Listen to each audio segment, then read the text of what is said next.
ఉచిత సలహాలు ఇచ్చే వాళ్ళకి వార్నింగ్ ఇవ్వడానికి మన ముందుకు వచ్చేస్తుంది శ్వేత.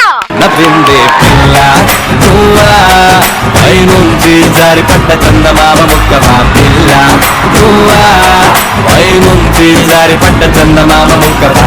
ఈ రోజు మనం మాట్లాడుకుందాం ఉచిత సలహాలు. ఉచిత సలహాలు అంటే ఎలా ఉంటాయంటే ఏదైనా అవసరమైన ఇంపార్టెంట్ థింక్ ఆలోచిస్తున్నప్పుడు అంబులెన్స్ వాడు ఫోన్ చేసి సార్ మీకు మేము అడ్వాన్స్ బుకింగ్ ఇస్తాము మీకు కావాలని ఫోన్ చేస్తే ఎలా ఉంటుంది? సేమ్ ఉచిత సలహాలు ఇచ్చిన వాళ్ళు కూడా అలానే ఉంటుంది.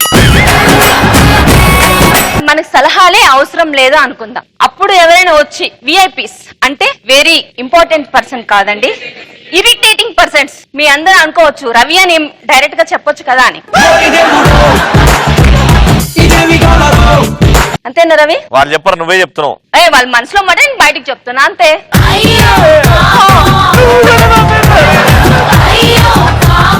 నేను యాక్చువల్లీ కాలేజ్ చదివేటప్పుడు బైపీసీ తీసుకున్నాను. బైపీసీ తీసుకుని జస్ట్ కాలేజ్కి వెళ్ళిపోతూ ఉంటే మా పక్కింటి అంకుల్ వచ్చి ఎందుకమ్మా బైపీసీ తీసుకున్నా హ్యాపీగా ఎంపీసీ తీసుకోవచ్చు కదా. యాక్చువల్లీ నాకు మ్యాథ్స్ అంటే ఇంట్రెస్ట్ లేదు, నేను బైపీసీ తీసుకుందాం అనుకుంటున్నాను.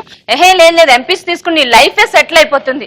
ఎంపీసీ తీసుకుంటే ఏమైనా పెళ్లి చూపులా అండి, పెళ్లి చేసుకుంటే కదా లైఫ్ సెటిల్ అవుతుంది. అంకుల్ ఓకే మీరు బైపీసీ ఎంపీసీ అని అంత క్లారిటీగా చెప్తున్నారు కదా, ఎంపీసీ అంటే ఏంటి అని అడిగాను. ఎం అంటే మందు, పి అంటే పచ్చడి, సి అంటే చికెన్ అని చెప్పాడు. అసలు ఎంపీసీకి బైపీసీకి ఎంత తేడా ఉందో తెలుసా? బైపీసీ అంటే పబ్ లో వెళ్ళి మందు కొట్టడం, ఎంపీసీ అంటే పొలాల్లో మందు కొట్టడం. సిసిహెచ్సి మీ ఇంటికి వచ్చి కొట్టడం మందు. అయితే నేను పటాస్కి రెడీ అయ్యి ఫాస్ట్ గా వచ్చేస్తుంటే అడిగారు నీకు తొందరగా పెళ్లి చేసుకోమా, పటాస్కి వెళ్తున్నావు కదా అక్కడ ఎవరైనా అబ్బాయిలు ఉంటే చేసేసుకో అంటే చీ అక్కడ ఎవరు అబ్బాయిలు ఉన్నారు అని చెప్పా. తర్వాత గుర్తొచ్చింది రవి ఉన్నాడు. ఇలానే రవి ఉన్నాడు కదా ప్రపోజ్ చేద్దాం అనుకున్నాను. మళ్ళీ డౌట్ వచ్చింది, కొన్ని సంవత్సరాలు ముందు వచ్చుంటే బాగుండు కదా, ఆల్రెడీ 30+ అలాంటి వాళ్ళకి ఎలా ప్రపోజ్ చేస్తామని అప్పుడు ఐడియా వచ్చింది. 50+.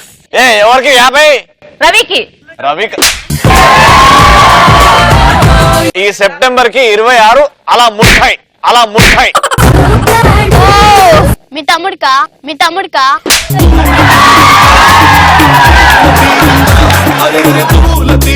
కానీ నేను బాగా హర్ట్ అయ్యాను శ్వేత. ఎందుకు?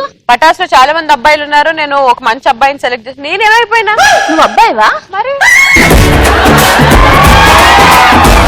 25 years బర్త్డే ఇంట్లో పార్టీ చేసుకున్నప్పుడు అంకుల్ మళ్ళీ పక్కింటి అంకుల్ వచ్చారండి. వచ్చి అడిగారు 25 years అయిపోతుంది కదా ఇంకా మీ అమ్మాయికి పెళ్లి చేయొచ్చు. అదేంటి 25 years కి పెళ్లి చేసుకోవాలని రూలా? ఎప్పుడు 25 సంవత్సరాల ముందు పెళ్లి చేసుకున్నా తర్వాత పెళ్లి చేసుకున్నా వెళ్ళవలసింది జైలుకే కదా. అమ్మాయిలు జైలుకి వెళ్తారు, అబ్బాయిలు ఐసీయూలోకి వెళ్తారు. ఎలా ఉండే డబుల్ గొప్ప. ఒకరోజు రవి యాపిల్ ఫోన్ కొందామని షాప్ కి వెళ్ళాడండి. Apple phone కొనేసుకున్నాడు. తిరిగి వచ్చేసి వెనక్కి తిరిగి చూస్తే యాపిల్ వెనుక సగమే ఉంది. సగం యాపిలే ఉంది నాకు వద్దని చెప్పి రిటర్న్ ఇచ్చేసి వచ్చేసాడు.